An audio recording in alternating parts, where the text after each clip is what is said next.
ചരിത്രം കണ്ട ഏറ്റവും വലിയ ധനപ്രതിസന്ധിയിലൂടെയാണ് നമ്മുടെ കേരളം കടന്നു പോകുന്നത്. അങ്ങനെ തന്നെ വേണം. അല്ല, രാശിപ്രകാരം അങ്ങനെ വന്നേ പറ്റുള്ളൂ. സർക്കാരിന്റെ കെടുകാര്യസ്ഥതയും ധൂർത്തും തന്നെയാണ് ഈ പ്രതിസന്ധിക്ക് ഒരു പ്രധാന കാരണങ്ങൾ. ഈശ്വര, ഇതൊക്കെ എന്റെ തലയിലാവൂലോ? അതെങ്ങനെ നിന്റെ തലയിലാവണം? പിന്നെ നീ കയറിയേക്കോ? ഞാനാക്കണ, ഞാൻ അതിന്റെ ഒരു കുറവ് മാത്രമേ ഉള്ളൂ. ആശ്വാസകിരണം, ക്യാൻസർ രോഗികൾക്കുള്ള ധനസഹായം ഉൾപ്പെടെയുള്ള ഒരു പദ്ധതിയും ഇപ്പോൾ ലഭ്യമാകുന്നില്ല. സപ്ലൈകോ നിശ്ചലാവസ്ഥയിലാണ്. അതൊന്നുമില്ലെങ്കിലും ദാരിദ്ര്യത്തിന് കുറവൊന്നുമില്ലല്ലോ.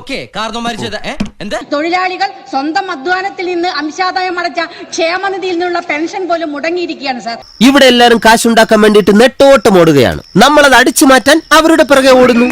മുടങ്ങാതെ കിടക്കുന്ന ഒരൊറ്റ കാര്യമേ ഉള്ളൂ. ഇപ്പൊ ക്ലിഫ് ഹൗസിന്റെ നവീകരണം. കർട്ടൻ നിർമ്മിക്കാൻ 7 ലക്ഷം. സർ, ഈ കർട്ടൻ എന്താ സ്വർണം പൂശിയതാണോ?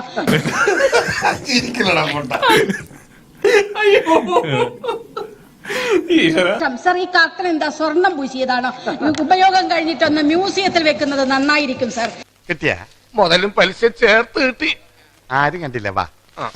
കക്കാൻ മാത്രമല്ല നിക്കാനും പഠിച്ചവനാ നീ. നിന്റെ ഇതുവരെയുള്ള പ്രവർത്തനങ്ങളിൽ ഞാൻ സംതൃപ്തനാണ്. താങ്ക്സ് ഉണ്ടടാ മോനെ ദിനേശ.